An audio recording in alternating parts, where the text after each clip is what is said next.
another episode of Operation Simplified Show. My name is Polly Malubay and I support visionaries with strategy, coaching, and implementation support. And I am their right hand partner to give you the space to own your CEO role, to ensure that you execute all your business projects, to see that revenue growth and business success. And today we are going to go over job descriptions. Now, this is the most important part of the hiring process because it's where you establish what qualifies a person as a star candidate, not only through their qualifications, but through their personality as well. Now, if you're going to bring in people to work on your baby, that being your business, you want to ensure that it's in good hands and with people who understand the overall vision, mission, and values of your business. This will include not only the functions and entire scope of the job, but can also be a place where you show your personality and management style, really, as CEO. The reason this is so important is that it is essentially the first glimpse of your business that most people have. So I'm hearing you wondering, Pauline, why should you include the entire scope of the position? The people must know exactly what you are looking for. So if they're not skilled in that area, you can either offer to train them or have them filter themselves out. You really have to include asking for people to disqualify themselves in the ad. A testing process will help you determine who is truly a good option for your team. And the scope of the job description also includes your operating hours, when you would like to have them available, and the number of hours that they will start at. It's always a good idea to include that the hours can increase if the position currently only has a few hours, typically around 10 in the online business world, in a contractor online business world space.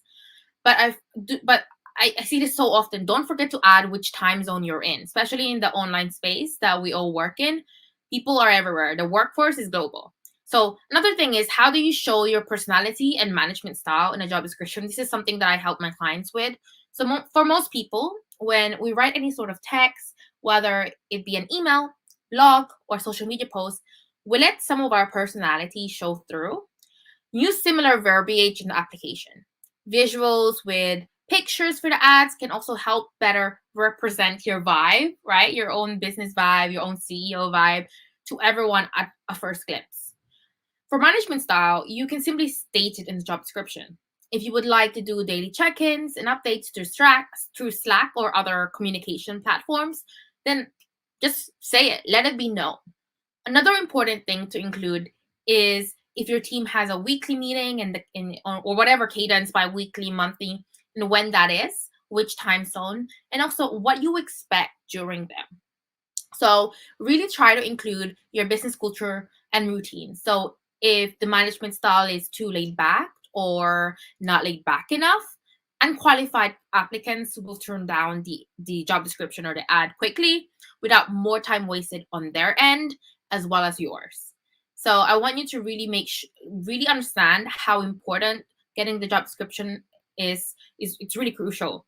Another crucial thing is to include if it's a remote role or not.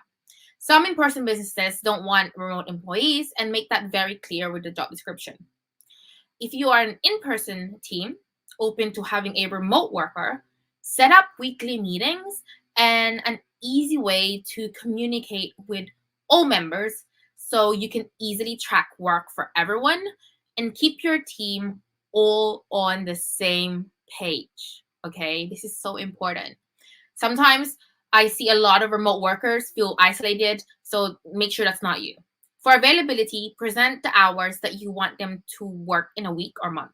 Do you want them to be open to working on some weekends? Again, be honest about this right from the get go. What about holidays? Will you be able to work with someone who takes off on national holidays apart from your own? Okay, remember, global workforce. What hours do you want them available for? What is the form of communication you want to send emergency tasks through? Filtering out people, another thing that so many CEOs struggle with. So in the job ad, if you want to present what sort of reputation you have, supply the testimonials of past customers or employees. Let people know that your business is not only successful but takes pride in the amazing work you do for its customers and creating an inviting work environment. You are also trying to wow the future team that you're gonna hire, right, through this ad. Another way to filter out people is by testing their skills and the needed skill set for the current role you are hiring out for. So if they complete their initial interview, ask for them to do a small project or give them a situational question and ask for how they would solve it. Analyze their answers carefully and determine whether or not having a certain skill already is a deal breaker or not. This is also a way of revealing where you need to focus on training them if you decide to onboard them. So, this is a really crucial step as well for you to know as the leader of your business. For each department or area of your business, set everyone with a 30, 60, and 90-day goal. And sometimes I've seen really effective job descriptions show this first 30 day. These will help establish a plan for them and minimize the management that you have to do over the team. Creates this self-led culture and a much more laid-back approach, especially for contractors. You can also organize plans for each week, but overall goals should be a must so you can watch them grow as they develop in their skills, develop more into the role you've hired them in, at least enough to understand what success looks like for it. As a leader, having a solid grasp all that entails each position helps you to have an idea of what to expect, how long things may take, and how to set realistic goals to help them manage not only their time during work, but their life. And next, I want you to create a system on who reports to who. Okay? Having this is so important. Note that an employee of a company should never report to a contractor. Well, a contractor can still lead or guide them. They must report to the CEO or the employee above them. The CEO or employed manager will technically have to be present while contractors meet with the company employees too. So these are just some key points on how to create amazing job descriptions, how to really get the best talent out there into your business. And if you found this advice helpful or want to know more about how to write an awesome job description, I would love to help you. You can join one of my VIP sessions. I will give you one-to-one support in growing your team with advice and mindset and business systems as a CEO. So find out more information at helpmepauline.com. And if you fancy more fun tips and tricks on how to grow your business online and how to be the best CEO, come join my group, Operation Simplified, to really help you get and scale to that 6-7 figure mark. So I will see you next week. Bye for now.